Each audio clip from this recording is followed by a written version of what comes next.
Hello, thank you very much for coming back to my channel. Today we're going to be doing the writer's circle, and I know it's normally done on a Saturday, but yesterday I was absolutely completely exhausted and I took a day off. But today we're going to be going over swearing, because a lot of writers, they're kind of too afraid to put any kind of profanity in their works because they're intensely terrified that the reader's going to DNF it and review bomb their work. But did you know that 88% of young adult works actually have at least one case of profanity in their book, and that's young adult. So don't worry about swearing. Now that's done on a study in 2012, and some of those books have 38 instances of swearing per book, with one of those books having 500 instances of swearing in that particular book. Now I'm not sure what that book is called. I was kind of going through that study, and I couldn't find the title of that book that had 500 instances. But that's young adult. That's not even the adult genres. That is young adult. That is specifically tailored to younger individuals, 17 years old and younger. And there's that much swearing in those books. Now, I know that's a different kind of audience, and that kind of audience does enjoy swearing. But the other genres, they're not too much different. So I really wouldn't put too much fear into having the odd swear word in your book. I wouldn't overdo it because overdone, it can come off as amateurish and very vulgar for the wrong reasons, and that actually can have people DNF your book. That same study actually went on to say that the characters that swore actually came off as more attractive, more funny, more personable, wealthier, and that actually kind of makes sense because right now I'm reading the 12th book in the Wheel of Time series, and the Wheel of Time, although it doesn't necessarily actually swear, it does make up its own swear words, and the most profane character is Matt.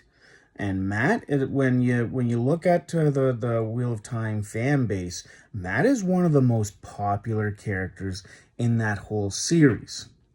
And so that kind of goes to show you what happens when you can actually use profanity correctly. And I know that he doesn't actually swear.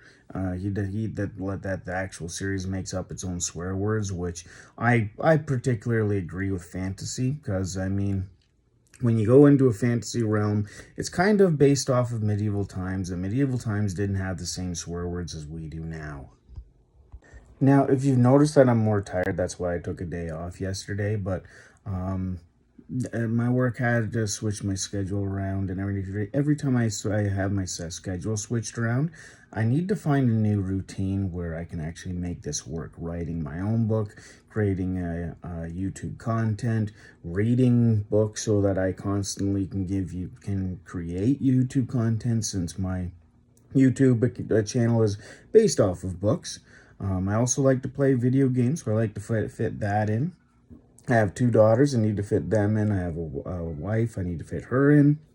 And whenever my schedule switched around, it's just I got to make it work again. But to go on this current topic, there's a separate study done by Jean Twenge. I think I'm pronouncing that correct, but again, I'm horrible at pronouncing names.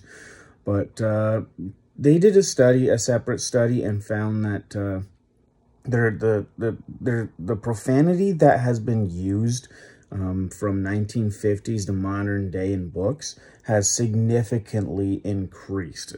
In fact, if you find a book written in between the periods of 2003 to 2008, you're 28 times more likely to find profanity in those books than if you were to grab a classical novel written back in the 1950s or before. Back then, they didn't use any swearing at all, but again, it was a different time. It's much more accepted now to swear. There's a lot more things that are more accepted, some for the better, some for the worse.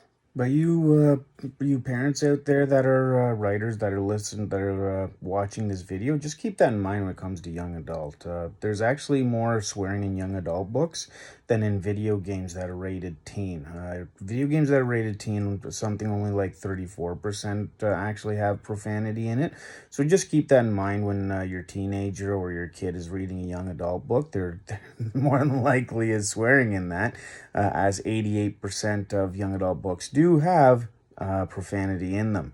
But when it comes to the current topic, when you put swearing in your book, don't do it for shock effect. Because if you do it for shock effect, it just comes off as poor taste, and it comes off as vulgar, it comes off as rude, and those are actually the instances, like I stated before, where someone actually will put your book down and DNF it. If you overuse swearing, it becomes very tiring, and it actually bores the reader. So they'll put it down and again DNF it. So when you do use swearing, you have to do it in, this is going to sound lame, but a very artful way. And it can't be done amateurishly, or else, it comes off as vulgar, it comes off as profane, it comes off as boring, tired, overused. So when you have one of those characters like a sailor, a marine, those type of characters that are more likely to use profanity or swear words, a biker, a gang member, mafia, just keep that in mind. So don't you, like, I know that those types of people in real life, every second word out of their mouth is a swear word, but don't make it to that point in your book. It's okay to swear, but just don't overuse it. Start to use, do what Wheel of Time does, and start to create swear words, or their own unique little swear word that's not actually a swear word, that can take a swear word's case and save your book from coming off as tired and overused. But yeah, that's basically all I wanted to talk about today. I'm going to post this video. I'm going to try and make another video for today, possibly post it for tomorrow, not quite sure. Really depends on when my kids go to bed. But that's all I want to talk about today. Hit like, subscribe, comment on the video. Tell me what you think about swearing in books. Yeah, make sure that you comment, and I'll reply to every single comment. There's very little editing I'm actually going to do for this video, as I have my daughters alone today, and I really want to spend time with them, so I don't want to spend an hour, hour and a half, 2 hours editing a 7 to 10 minute video. But yeah, that's all I wanted to talk about today, and I'll catch you on the next one. Thank you.